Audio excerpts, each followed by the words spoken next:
समय एक ऐसी गाड़ी है जिसमें ब्रेक भी नहीं और रिवर्स गियर भी नहीं है। जिम्मेदारियों की एक खूबी होती है, यह आपको कभी बिगड़ने नहीं देती। कानून की जरूरत पूरे लोगों के लिए है, क्योंकि सभ्य लोग तो सिर्फ शर्म से ही मर जाते हैं। किसी की तारीफ करने के लिए जिगर चाहिए। बुराई तो बिना हुनर किसी की भी की जा सकती है। जिंदगी में ऊंचा उठने के लिए किसी डिग्री की जरूरत नहीं। अच्छे शब्द ही इंसान को बादशाह बना देते हैं। इंसान एक दुकान है और जुबान उसका ताला है। ताला खोलता है तभी मालूम होता है कि दुकान सोने की है या कोयले की है। मेरी खामोशी से किसी को कोई फर्क नहीं पड़ता, और शिकायत में 2 शब्द कह दूं तो वह चुप जाते हैं। श्री कृष्ण कहते हैं कि जब ये सृष्टि बनी है, नदी की धारा और चट्टान के मध्य सदा संघर्ष रहा है, परंतु हर बार चट्टान की कठोरता को हारना पड़ता है और नदी की धारा कोमल होते हुए भी कठोर चट्टान को काट देती है। कभी सोचा है ऐसा क्यों होता है? चट्टान इतनी कठोर और जल इतना कोमल, चट्टान इतनी दृढ़ लेकिन जल इतना लचीला होने पर भी सदा जल कठोर चट्टान के मध्य से अपना मार्ग बना ही लेती है। कारण केवल एक है, और वो है लगातार चलने की क्षमता। जल बढ़ता रहता है, चट्टान अडिग रहती है। इसी कारण जल चट्टान को काटकर मार्ग बना लेता है। इसलिए लगातार चलते रहें, रुकिए मत, क्योंकि चट्टान जैसी हर समस्या को आप भी जल की तरह काट सकते हैं। श्री कृष्ण कहते हैं कि हम क्या करते हैं इसका महत्व कम है, किंतु हम उसे किस भाव से करते हैं इसका बहुत ही अधिक महत्व है। फल कुचलने का हुनर भी सीखिए। सांपों के खौफ से जंगल नहीं। इस वीडियो को आगे देखने से पहले आपके इस चैनल को सब्सक्राइब कर लीजिए। मित्रों, आप पर श्री कृष्ण जी की कृपा बनी रहेगी। चलो बिना समय गंवाए इस वीडियो को देखिए। नहीं छोड़ा करते। उदास तो बहुत रहे मगर कभी जाहिर नहीं किया। सब ठीक है, बस इसी शब्द ने सब संभाल लिया। अनुमान गलत हो सकता है, पर अनुभव कभी गलत नहीं होता, क्योंकि अनुमान हमारे मन की कल्पना है और अनुभव हमारे जीवन की सीख। अगर लड़ना ही है तो अपने कड़वे स्वभाव से लड़ो, जो किसी को अपना नहीं होने देते। गुस्सा बहुत चतुर होता है, अक्सर कमजोर पर ही निकलता है। धूप बहुत कड़ी है, बदन जल रहा है, कुछ तकलीफ जरूर है, पर घर चल रहा है।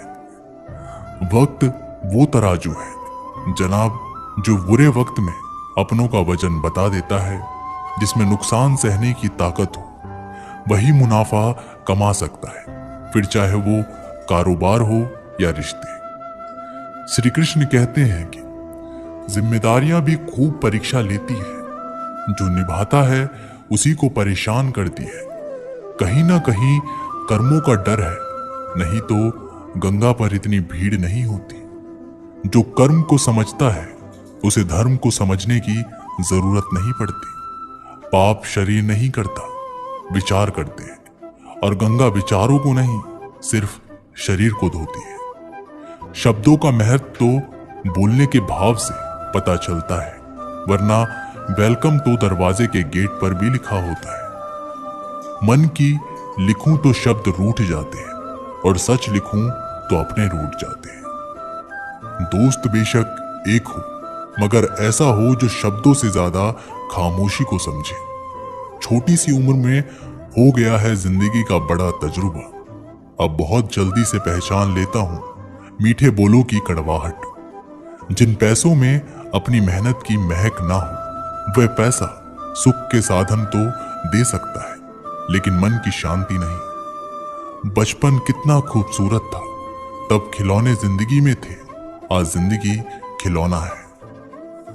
श्री कृष्ण कहते हैं कि आपने किसी फल को पेड़ से अलग होते हुए देखा है। बड़ा दुख होता है जब आप अपने उद्यम से अलग होते हैं, परंतु ये दूरी भी आवश्यक है। आप फल को ही ले लीजिए।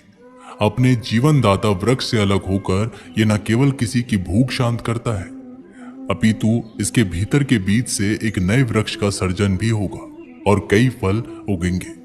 सृजन की प्रतिक्रिया में पीड़ा आवश्यक है। यदि पीड़ा नहीं होगी तो सृजन नहीं होगा। पीड़ा अपनों से दूर होने में इस फल की भांति हम मनुष्य को भी अपने उद्गम से, अपने सगे संबंधियों से अलग होना ही पड़ता है। और यही लगाव एक नए सृजन को, एक नई सृष्टि को, एक नए विकास को जन्म देता है। इसलिए ऐसे लगाव से दुखी मत होइए, उसका स्वागत कीजिए, क्योंकि ये विकास ही नींव है। श्री कृष्ण कहते हैं कि गलतफहमी में जीने का मजा ही कुछ और है, वरना हकीकतें अक्सर रुला देती हैं। और यदि आप ऊंचाइयों पर हैं, तो वहां पर भी रहने के लिए आपको निरंतर परिश्रम करते रहना होगा। अर्थात परिश्रम से मुक्ति नहीं है, क्योंकि परिश्रम ही जीवन है। भगवान श्री कृष्ण कहते हैं कि डरो मत, ईश्वर हमेशा तुम्हारे साथ है। जब कभी हमारे मन में डर पैदा होता है तो हम भयभीत हो जाते हैं और कई सवाल मन में उथल पुथल मचाने लगते हैं कि अब क्या होगा, कैसे होगा, क्या हम हार जाएंगे या फिर कहीं ये अंत तो नहीं। हमें अपने आसपास वो सभी चीजें दिखाई देने लगती है जो वास्तव में होती ही नहीं है। श्री कृष्ण कहते हैं कि हमारे मन की कल्पना ही हमारे मन के डर को जन्म देती है, और ये डर हमारे वर्तमान और भविष्य को नष्ट कर देता है। अक्सर हमने देखा होगा कि संसार में सभी लोगों को किसी न किसी वस्तु का या फिर किसी न किसी व्यक्ति का डर हमेशा ही सताता रहता है। और जो सबसे बड़ा डर मनुष्य के मन में घर कर लेता है वो होता है मृत्यु का डर, जो हर एक व्यक्ति को आजीवन परेशान किए रखता है। आपने देखा होगा कि माता पिता अपने मृत्यु से पहले अपने बच्चे के लिए वो सब कुछ करना चाहते हैं जिससे उनके बच्चों को अपने भविष्य में किसी तरह की कोई परेशानी ना हो और जो उनके जीवन को सरल बना सके। लेकिन क्या ये सही मार्ग है? क्या इससे उनकी संतान अपने भविष्य के प्रति इस डर के भाव को खत्म कर सकती है? भगवान श्री कृष्ण सदैव कहते हैं कि अपने जीवन काल में बहुत से कर्म करते हैं, लेकिन जो कर्म हम पहले से करते आ रहे हैं, अगर उससे कुछ अलग करना चाहते हैं तो हमें हमारी हार का या फिर हमें असफल होने का डर सताता है और हम बिना परिणाम जाने ही अपने मन में ये सोच लेते हैं कि कुछ ना कुछ बुरा हो जाएगा, और यही भाव हमारे डर की स्थिति में पहुंचा देता है। और श्री कृष्ण के अनुसार यही डर हमें अज्ञानता की ओर ले जाता है। वास्तव में अज्ञानता का पहला चरण है भय। भय जो श्रेष्ठ से श्रेष्ठ मनुष्य के विवेक को हर लेता है। जरा स्वयं ही अनुमान लगाइए कि कोई आपको तैराकी के लिए कह दे, लेकिन आज से पहले आपने कभी भी तैराकी नहीं की है, तो आप अपनी तैराकी सीखने से पहले ही अपने मन में ये डर बैठा लेते हैं कि कहीं आप डूब ना जाए या फिर आपके साथ कोई अनहोनी ना हो जाए, तो आजीवन आप तैराकी सीख नहीं पाएंगे और अज्ञानी रह जाएंगे, फिर चाहे आपके पास ब्रह्मांड का सबसे उत्तम गुरु ही क्यों ना हो। श्री कृष्ण कहते हैं कि इस डर को पीछे छोड़कर सफलता के मार्ग पर पड़ना जरूरी है, और यदि हम अपने डर से पीछा छुड़ाना चाहते हैं तो हमें अपनी आरामदायक स्थिति को त्यागना ही होगा। जब तक हमारा मन स्वयं को कष्ट देने से डरता रहता है, तब तक हमें कुछ भी नया करने से पहले हार जाने का या फिर कोई अनहोनी हो जाने का भय सताता है। इसलिए श्री कृष्ण कहते हैं कि यदि हम डर को जितना चाहते हैं तो हमें डर का सामना खुद ही करना होगा और अपने हृदय को कठोर बनाना होगा, तब जाकर हम इस डर की परिस्थिति से बाहर आ पाएंगे। श्री कृष्ण कहते हैं कि अगर हमें अपने डर पर विजय प्राप्त करनी है तो हम परिणाम की चिंता नहीं करते, कर्म करते जाओ, फल की चिंता मत करो। स्वयं समय आने पर फल आपको अपने आप ही मिल जाएगा, और यदि हम फल की चिंता किए बिना स्वतंत्र रूप से कर्म करते हैं तो निश्चित ही परिणाम में स्वादिष्ट फल चखने के लिए मिलते हैं। इसी स्थिति का यदि आप कलयुग के अनुसार देखेंगे तो श्री कृष्ण स्वयं कहते हैं कि कोई भी परिस्थिति को कैसे भी हालात हो, वो सदैव जीव आत्मा के साथ रहते हैं और अपना कर्म करते जाओ और भयभीत होने की कोई भी आशंका मत छोड़ो, क्योंकि वो सदैव अपनी संतान के साथ में है। फिर आप कैसी भी मुश्किल परिस्थितियों में क्यों ना हो, चाहे कितने भी दुर्गम हालात हो, चाहे ब्रह्मांड में हो, दुनिया में कोई भी आपका साथ दे या ना दे, लेकिन ईश्वर सदैव आपके साथ रहेगा। एक गांव में एक किसान रहता था। उसका गांव के बाहर एक छोटा सा खेत था। एक बार फसल बोने के कुछ दिनों बाद उसके खेत में चिड़िया ने घोंसला बना लिया। कुछ समय बीता तो चिड़िया ने वहां 2 अंडे भी दिए। उन दोनों अंडे में से 2 छोटे छोटे बच्चे निकल आए। वे बड़े मजे से उस खेत में अपना जीवन गुजारने लगे। कुछ महीनों बाद फसल काटने का समय आ गया। गांव के सभी किसान अपने खेत की फसल की कटाई में लग गए। अब चिड़िया और उसके बच्चों का वह खेत छोड़कर नए स्थान पर जाने का समय आ गया था। एक दिन खेत में चिड़िया के बच्चों ने किसान को ये कहते सुना कि कल मैं फसल कटाई के लिए अपने पड़ोसी से पूछूंगा और उसे खेत में भेजूंगा। ये सुनकर चिड़िया के बच्चे परेशान हो गए। उस समय चिड़िया कहीं गई हुई थी। वह जब वापस लौटी तो बच्चों ने उसे किसान की बातें बताते हुए कहा, माँ, आज हमारा यहाँ अंतिम दिन है। रात में हमें दूसरे स्थान के लिए यहाँ से निकलना होगा। चिड़िया ने उत्तर दिया, इतनी जल्दी नहीं बच्चों, मुझे नहीं लगता कि कल खेत में फसल की कटाई होगी। चिड़िया की कही बात सही साबित हुई। दूसरे दिन किसान का पड़ोसी खेत में नहीं आया और फसल की कटाई ना हो सकी। शाम को किसान खेत में आया और खेत का जैसे का तैसा देख बुदबुदाने लगा कि ये पड़ोसी तो नहीं आया। ऐसा करता हूं, कल अपने किसी रिश्तेदार को भेज देता हूं। चिड़िया के बच्चों ने फिर से किसान की बात सुन ली और परेशान हो गए। जब चिड़िया को उन्होंने ये बात बताई तो वह बोली, तुम लोग चिंता मत करो, आज रात हमें जाने की जरूरत नहीं है। मुझे नहीं लगता कि किसान का रिश्तेदार आएगा। ठीक ऐसे ही हुआ। किसान का रिश्तेदार अगले दिन खेत नहीं पहुंचा। चिड़िया के बच्चे हैरान थे कि उनकी माँ की हर बात सही हो रही है। अगली शाम किसान जब खेत आया तो खेत वैसे के वैसे स्थित थे। वो देखकर बुदबुदाने लगा कि ये लोग तो कहने के बाद भी कटाई के लिए नहीं आते हैं। कल मैं खुद आकर फसल की कटाई शुरू करूंगा। चिड़िया के बच्चों ने किसान की ये बात भी सुन ली। अपनी माँ को जब उन्होंने बताया तो वो बोली, बच्चों, अब समय आ गया है कि ये खेत छोड़ने का। हम आज रात ही ये खेत छोड़कर दूसरी जगह चले जाएंगे। दोनों बच्चे हैरान थे कि इस बार ऐसा क्या है जो माँ खेत छोड़ने को तैयार है। उन्होंने पूछा तो चिड़िया बोली, बच्चों, पिछली 2 बार किसान कटाई के लिए दूसरों पर निर्भर था। दूसरों को कहकर उसने अपने काम से पल्ला झाड़ लिया था, लेकिन इस बार ऐसा नहीं है। इस बार उसने ये जिम्मेदारी अपने कंधों पर ली है, इसलिए वह अवश्य आएगा। उसी रात चिड़िया और उसके बच्चे उस खेत से उड़ गए और कहीं और चले गए। दोस्तों, इस कहानी से हमें ये सीख मिलती है कि दूसरों की सहायता लेने में कोई बुराई नहीं है, किंतु आप समय पर काम शुरू करना चाहते हैं और चाहते हैं कि वह समय पर पूरा हो जाए, तो उस काम की जिम्मेदारी स्वयं लेना होगा। दूसरे भी मदद उसी की करते हैं जो अपनी मदद खुद करता हो। हम अपनी सोच और संसार की मान्यता के अनुसार अपने विचार बनाते हैं। जैसा सत्य कहना धर्म है, असत्य कहना पाप।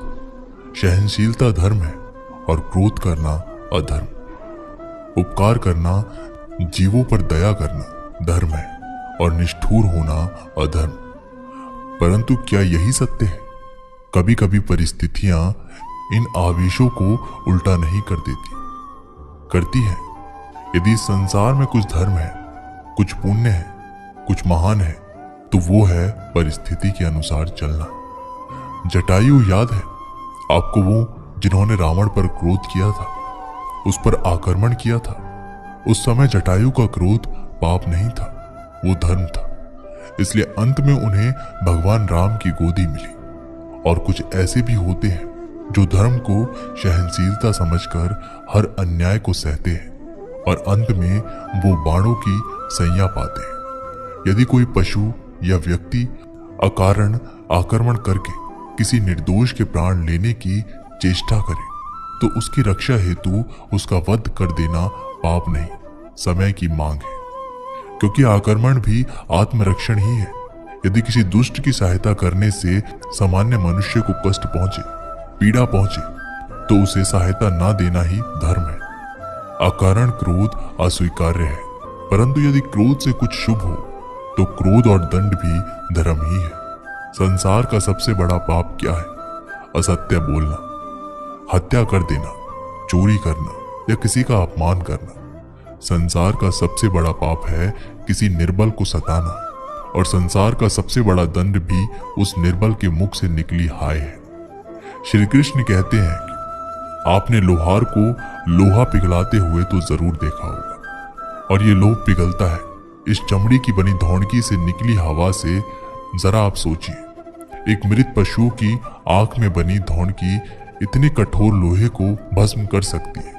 ठीक उसी प्रकार आप चाहे जितनी भी शक्तिशाली क्यों ना हो, यदि आपने किसी निर्दोष, किसी निर्बल को सताया तो उसके मन से निकली हाय और उसका श्राप आपके जीवन को भस्म कर सकता है। श्री कृष्ण कहते हैं कि जीवन में प्रत्येक व्यक्ति को किसी न किसी प्रकार की निर्बलता अवश्य होती है।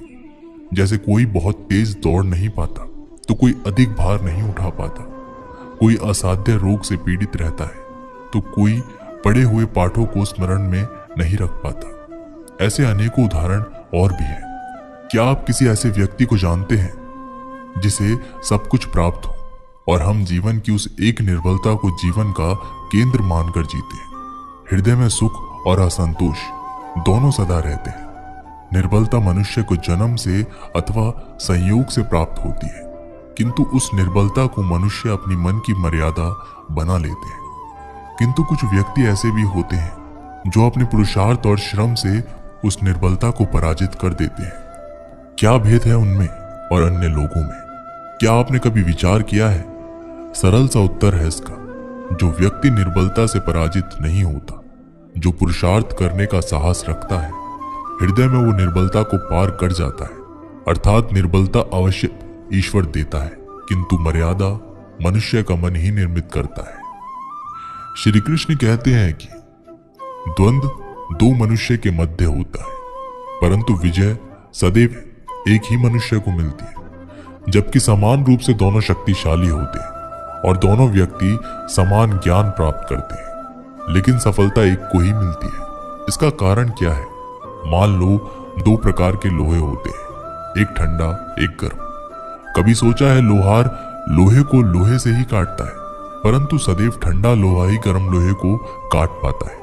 और यही नीति मनुष्य पर भी लागू होती है। जब युद्ध होता है तो जिसके मन में ईर्ष्या होती है, जलन होती है, आक्रोश होता है, वो गर्म लोहे के समान है।